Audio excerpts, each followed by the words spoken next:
यह टॉपिक परीक्षा में कई बार पूछा गया है। एग्ज़ाम के लिए यह बहुत ही महत्वपूर्ण है। इस क्वेश्चन को हमें या इस टॉपिक को हमें बहुत ही सरलता से समझना होगा। आसानी से समझ सकते हैं कि है क्या। देखेंगे कि है गॉस का प्रमेय। गॉस का प्रमेय क्या होता है? बताता है कि किसी बंद पृष्ठ से गुजरने वाला संपूर्ण वैद्युत फ्लक्स, किसी बंद पृष्ठ, जैसे यहाँ आप चित्र में देख रहे हैं, यह जो एक गोले के रूप में दिखाया गया है, यह क्या है? यह बंद है गोले के रूप में।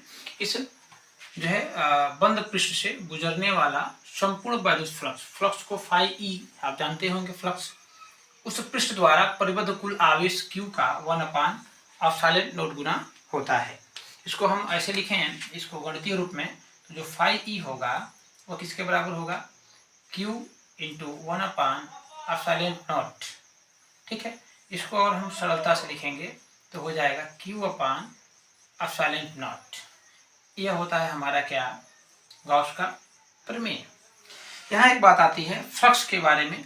तो फ्लक्स का मतलब होता है कि किसी पृष्ठ से होकर के गुजरने वाली वैद्युत रेखाओं की संख्या को ही क्या कहते हैं? वैद्युत फ्लक्स कहते हैं। अब आते हैं गॉसियन प्रमेय के लिए हमने क्या किया है? हमने एक गोला लिया, उस गोले के में एक बिंदु है O, जहाँ पे हमने लिया एक Q आवेश। इस Q आवेश से R दूरी पर इस गोले के पृष्ठ पे हम देखेंगे, यहाँ मान लेते हैं कोई बिंदु है P, बिंदु P पर उत्पन्न वैद्युत क्षेत्र देखेंगे। तो जो वैद्युत क्षेत्र की गणना करना होगा, तो वैद्युत क्षेत्र इसका क्या होगा? बाहर की तरफ होगा। अब इस क्षेत्र से छोटा सा, इस बिंदु P से हमने एक छोटा सा क्या लिया? इस गोले का एक अल्पांश लिया। इस अल्पांश का नाम है डेल A, यानी कि अल्पांश का मतलब क्षेत्रफल अवयव डेल A। छोटा सा हमने एक क्षेत्रफल लिया और इस क्षेत्रफल के कारण या इस क्षेत्रफल के द्वारा उत्पन्न वैद्युत फ्लक्स की गणना करनी है। आप देख पा रहे होंगे वैद्युत बल रेखाएं चूंकि प्लस है तो बाहर की तरफ होगा, और ये जो क्षेत्रफल अवयव है वह इस तरह से होगा। इन दोनों के बीच जो बनने वाला कोण है वो क्या होगा? थीटा होगा। तो हम कहेंगे अल्पांश अवयव डेल ए के द्वारा या क्षेत्रफल अवयव डेल ए के द्वारा, क्षेत्रफल अवयव डेल ए द्वारा उत्पन्न फ्लक्स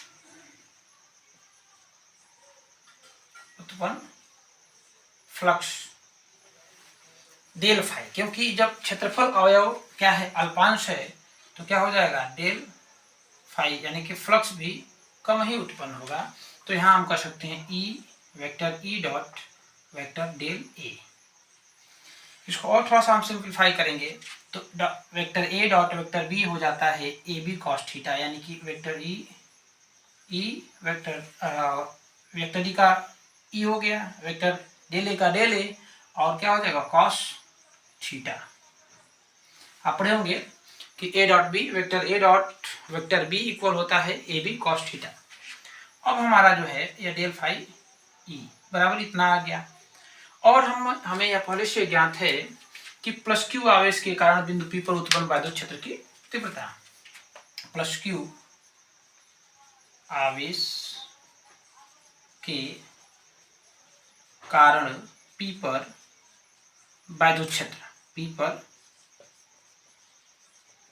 वैद्युत है, तो Q आवेश के कारण जो है P बिंदु पर उत्पन्न वैद्युत क्षेत्र, इसका सूत्र होता है जो है E equal to 1/4πε0 into Q/r²।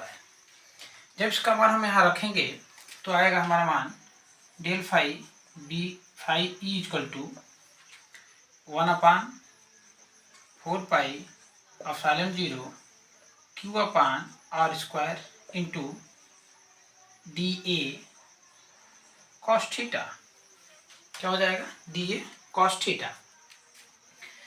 यहाँ देखना है कि जो 1/4πε0 Q, ये तो ठीक है, लेकिन DA/r² जो है वह क्या है? DA cos θ/r²।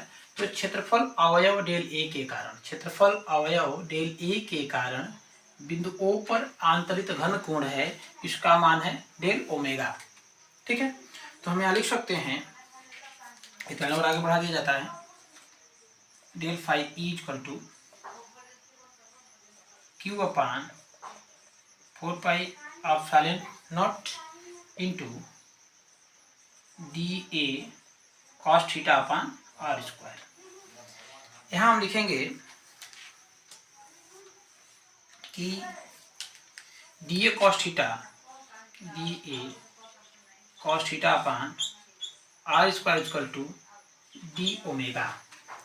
यह क्या है कि क्षेत्रफल अवयव डेल ए द्वारा ओ पर बिंदु ओ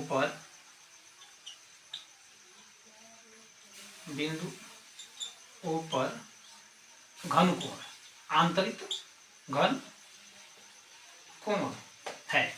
ठीक है, तो इसका मान क्या हो जाएगा हमारा यहाँ पे, जब del A cos theta upon R square का मान रखेंगे तो डेल फाई इक्वल टू हो जाएगा 1 अपान या Q upon 4 pi epsilon naught into del omega.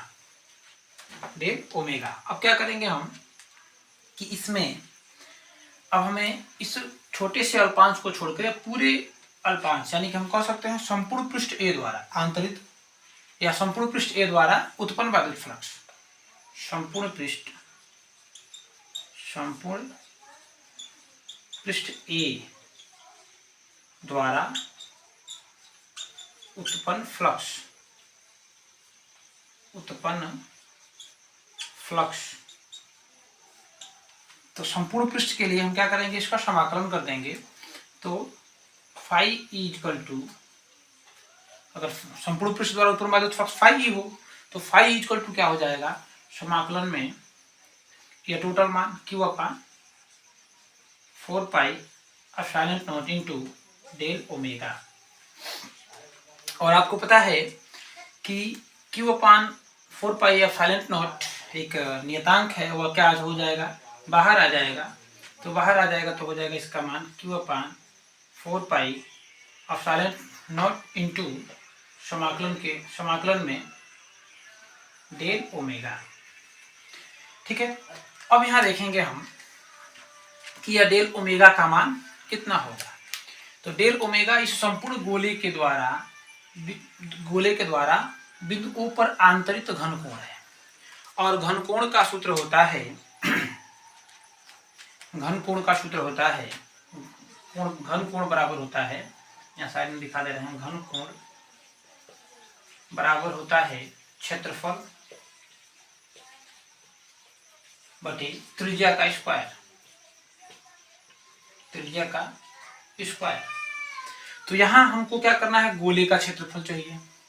तो गोले का क्षेत्रफल होता है 4 पाई आर स्क्वायर। गोले का क्षेत्रफल क्या होता है, 4 पाई आर स्क्वायर, यानी कि घन कोण बराबर क्या हो जाएगा यहाँ पर 4 पाई आर स्क्वायर अपान क्या हो जाएगा, आर त्रिज्या का स्क्वायर पहले से आर है तो आर स्क्वायर कट जाएगा, यानी कि घन कोण यानी कि जो डेल ओमेगा है उस डेल ओमेगा का मान क्या आ जाएगा 4 पाई।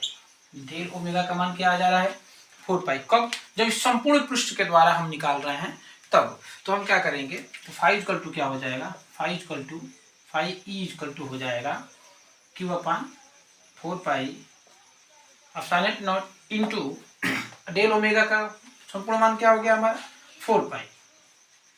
तो 4 पाई से 4 पाई क्या हो गया हमारा, कट गया। हमारा ओरिजिनल मान क्या आ गया, phi E equal to Q upon epsilon not.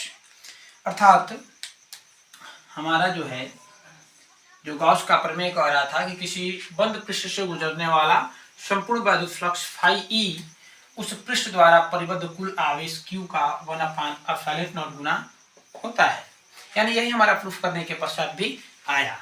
तो बच्चों यह हम देख सकते हैं कितनी आसानी से इतनी सरलता के साथ हमने गॉस का प्रमेय पढ़ लिया। इसमें हमको और 2-3 टॉपिक पढ़ना है, इसका अनुप्रयोग जो कि नेक्स्ट डे आपको हम उपलब्ध करा देंगे। फिर एक बार पुनः इसको देखेंगे, क्या है हमारा यह है गॉसियन पृष्ठ है, इसको कहा जाता है गॉसियन पृष्ठ। इस गॉसियन पृष्ठ के द्वारा उत्पन्न हमको संपूर्ण वैद्युत फ्लक्स की गणना करनी थी। तो संपूर्ण वैद्युत फ्लक्स की गणना करने के लिए हमारा फ्लक्स का सूत्र होता है phi equal to E vector E dot vector A, उसको हम डिवाइड करते हैं तो डी ए कॉस थीटा आता है, और ई का मान हमने रखा 1/4 पाई एप्सिलॉन 0। हमने क्या किया कि फिर हमने इस संपूर्ण पृष्ठ द्वारा उत्पन्न वैद्युत फ्लक्स की गणना की। संपूर्ण वैद्युत फ्लक्स